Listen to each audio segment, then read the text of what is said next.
Hi, you are on Mike King Biz Radio, heard on ESPN Richmond 106.1 FM, and I am Michelle Rollins, your fundraising and grant radio expert. Thank you for tuning in. I'm so glad to be here with all of my listeners this morning. So, as many of you know, it looks a little different. If you're watching me on my YouTube channel, Michelle Rollins, you are seeing a different background. If you are listening to me on the radio, there is really no difference. So we are in mid-January, and I wanted to switch things up a little bit this morning and just talk about an experience that I just had and kind of show how that kind of ties into what I do for a living. So with my business being, representing nonprofits and such and being a community servant. So I had the pleasure of attending the inauguration.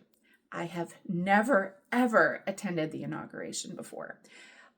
My son, as many of you know, goes to the United States Military Academy. And he told us back in the fall that he may be in the inauguration. His company actually was one of, I believe, was the company that were one of two that got chosen to march in the inauguration and represent the United States Military Academy. And I was already kind of thinking about taking my other two children to the inauguration as a learning moment and educating them beyond the books, beyond the classroom, beyond the television, and being part of just a historical moment, and also seeing their brother.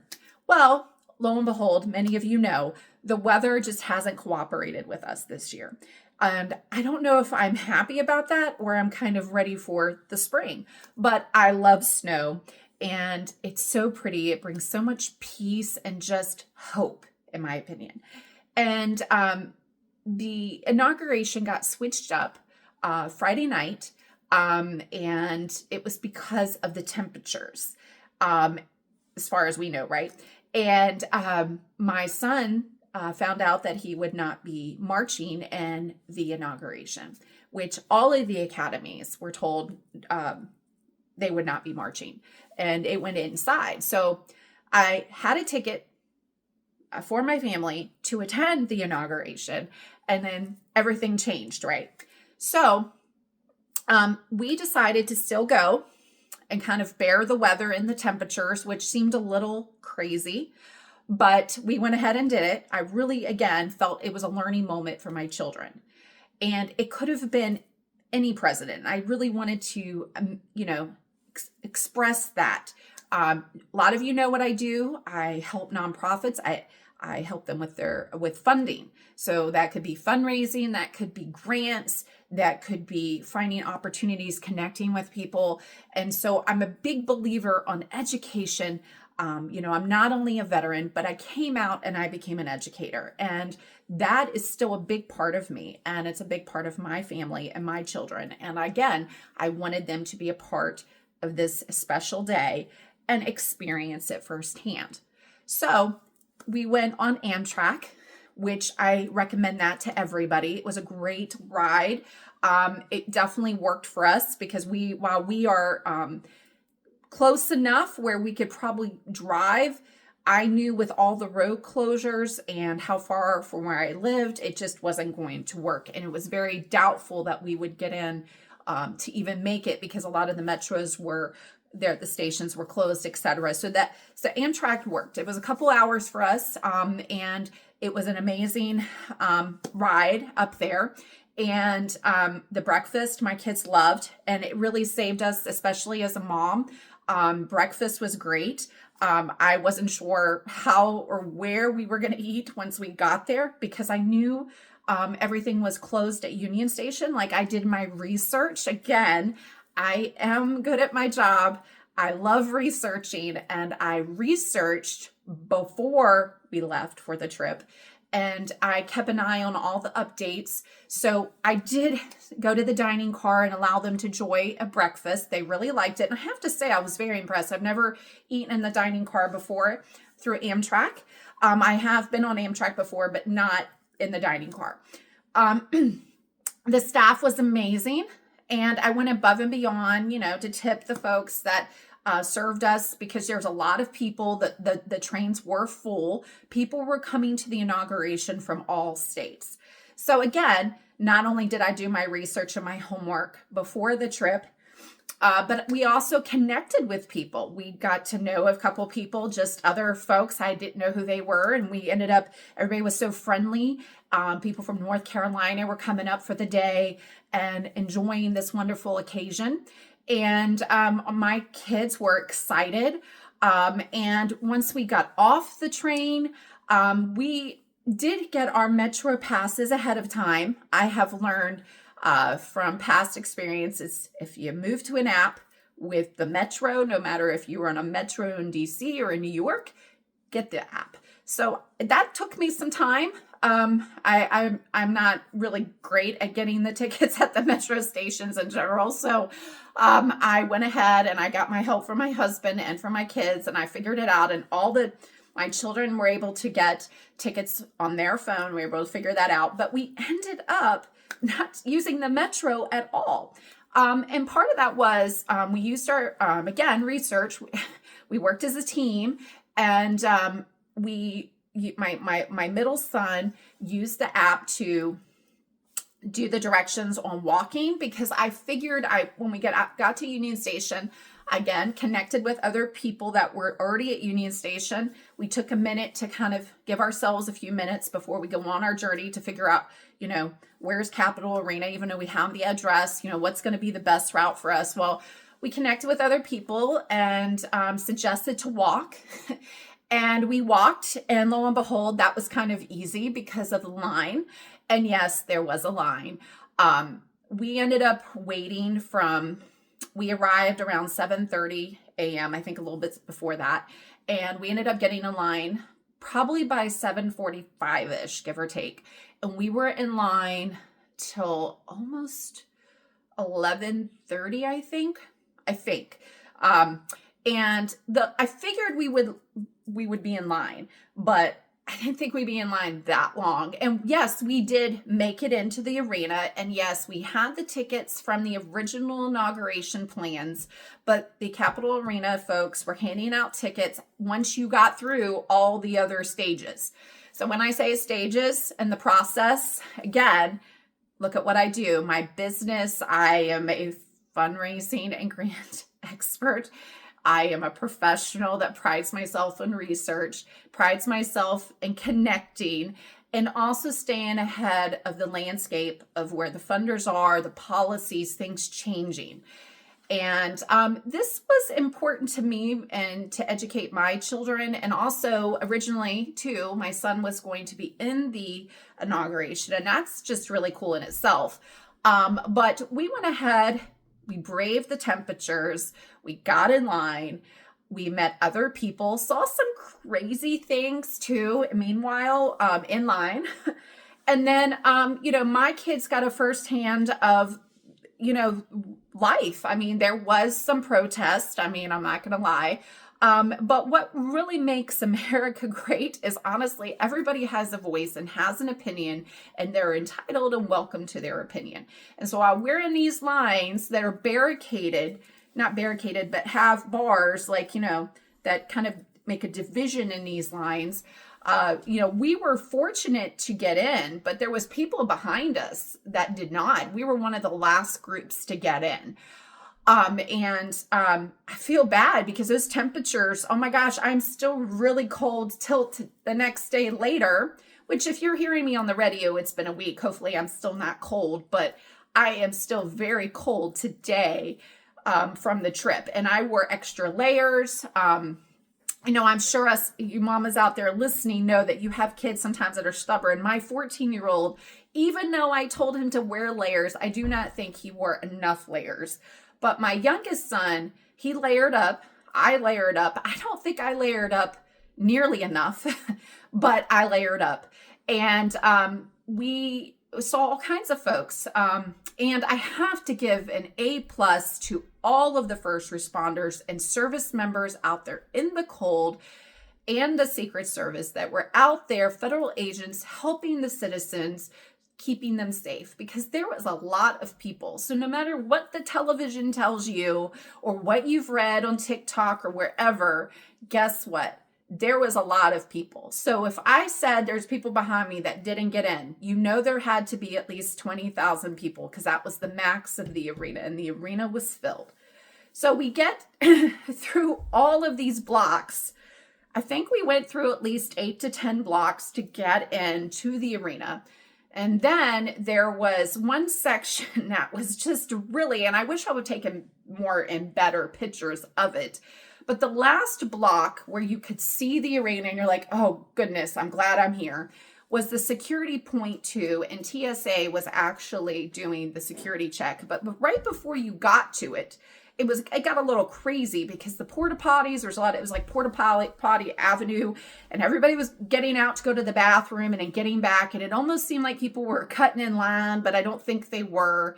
And then people, I guess, probably stayed overnight to get in the arena to be like number 1 or number 5, number 10. And it was crazy because as we got closer, the amount of trash was just ridiculous. My kids, we were just like a lot of people that were right in front of us. We were just trying to make sure that we could kind of find our own path without having to step over all this trash. And I really, again, cannot stress the workers that are in the area, the folks that kept the safety of the citizens that attended this event like myself, because again, trash, I mean, if you can't get around, that's a safety hazard. And then not to mention, again, I go back to what I do for a living, research. When you plan to go on something like this, to do something that is important, you know that a lot of people are going to be there for, it's important to plan.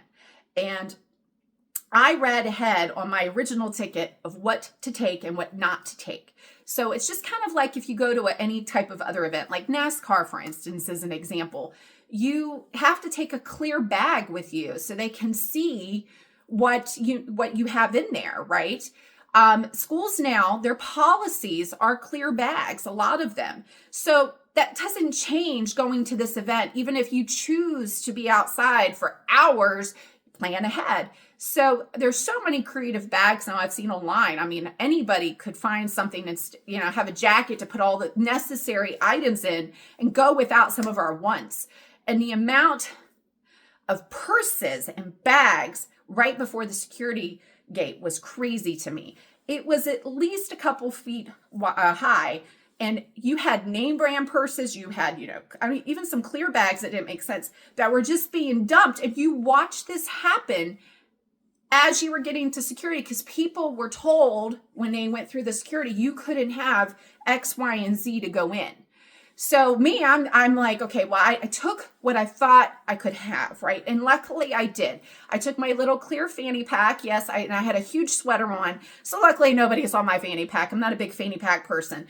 And then I have one of those, I don't know, this is giving a nod to them, but Save the Girls is a nonprofit that sells these little purses that you can attach your phone to. Best gift ever that my husband gave me last year and my children. And let me tell you, I was so thankful to have it yesterday. So between that, we were able to get in, but we had to take our jackets off. We had to take everything out of our pockets, including chapstick. I watched women that had these amazing name brand purses, literally take everything out and dump these amazing couple $1,000 purses in this pile right at the security because they wanted to go into this event so bad. Me, I don't know if I would have done that.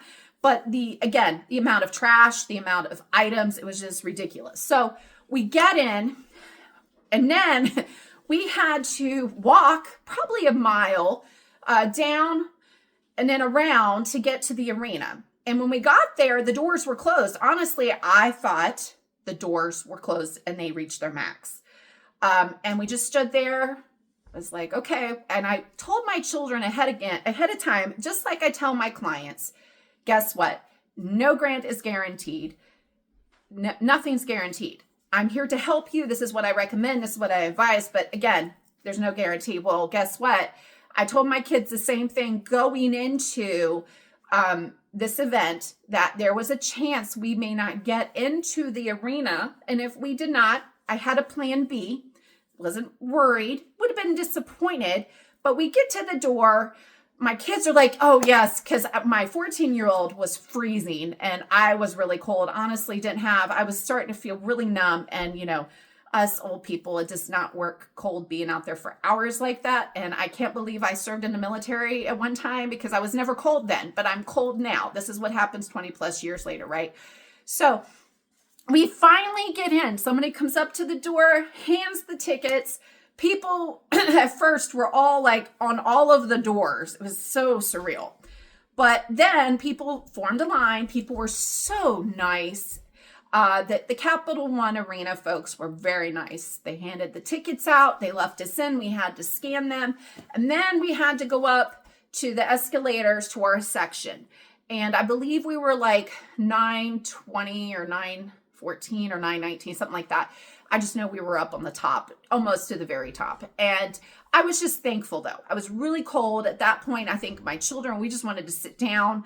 We didn't really know, other than we knew our new president, President Trump, was going to be there. We knew he had other events. Again, I did my research prior to attending this event. And we knew that there was other things that he had to do. There was no time, though. So meanwhile, people were lining up, getting food, just like if you were attending one of the sports events there. But the lines were long. So my kids, we waited, and we ended up just getting drinks while we were there because the lines were long and you didn't want to miss some cool person coming out. So the folks that came out were like Charlie Kirk. So Charlie Kirk is an author and he is a political activist. And I don't really want to go into detail about that. But what's really cool is he's a YouTuber and he has went around colleges and universities for the last couple years. And the only reason I know about him because my kids told me about him, and he was really cool to watch because he wants to connect with people, and I'm about connecting with people. He wants to learn and grow and educate. I'm about the same things. It was really cool to watch him because I've really gotten to like him. Again, my kids shared who he was a while, and it's just really cool to see him. There was other folks there too. Where I live in Virginia, we have Governor Youngkin. Governor Youngkin was there. But Elon Musk was there, folks. And let me tell you, from just watching him, not only when he came to speak at the arena, but earlier when we watched him on the screen at the arena, when he was there for the swearing in of President Trump, when President Trump mentioned Mars, people, it's crazy what you've seen on social media, how they're gauging like all of his behaviors. But it's really funny because I just thought he was super excited. I could feel his enthusiasm, excitement, him wanting to connect with people. And, I don't know Elon Musk and I don't know anything about him other than what everybody else knows about him. But I know that I like to learn and I know I like to grow and I know I want to help educate people on what I do and my children. And that's why we went to this occasion. But he's all about the same things. He's about educating. He wants people to learn about what he's doing and technology. He also spoke at the United States Military Academy last fall as well. And that is a really cool thing to read. So I encourage you to go research that and read up on that because he just talks about the use of technology improving in our military. And it's really cool. And I'm really proud that my son goes there and he actually was a speaker there and they're going to do all kinds of cool things together. Isn't that neat? And yesterday he just seemed really excited. Who wouldn't be really excited? I mean, he is one of the top, rich folks, billionaires, and he got to attend an event and he gets to do something with the president. And, his child seemed really excited with him, which again, it's super cool that you just get to see that he's human. So what we see on technology isn't necessarily always what we see in person. So again, here we are. I'm discussing my point of view of a day in the crowd, an inauguration day with my family.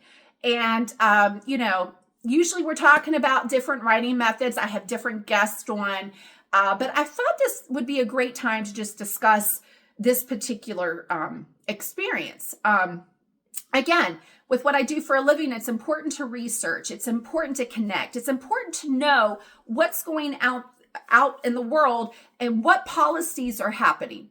this isn't a conversation about what you believe in. This is about connecting, especially with what I do for a living. It's really, really important to know what's happening with policies, what's changing in the landscape, so you know how the funding landscape is going to change. And it's important to my clients. It's important to me as a business owner. And I love connecting. I mean, I connected with more folks while I was at the arena yesterday. I met some wonderful engineers, folks that have created robots, other funders while I was in line that also do similar things that I do for a living. Again, it's nothing about sharing your life story, but when you go to events like this one, you got to connect with people.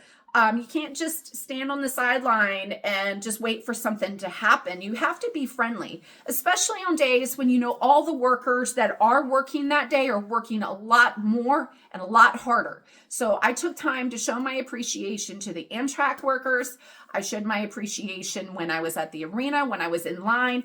I think my youngest son, and this is what happens when you have kids that have a dad that is military and police, because guess what? He went and fist bumped everybody that he could, and just really went out of his way to show appreciation.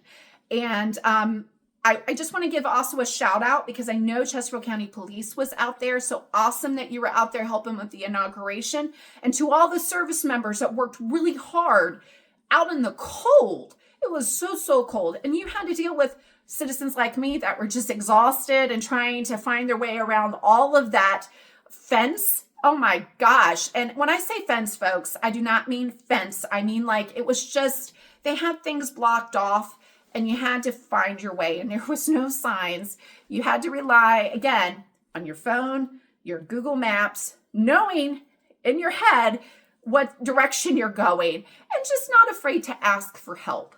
So I hope you've enjoyed this segment.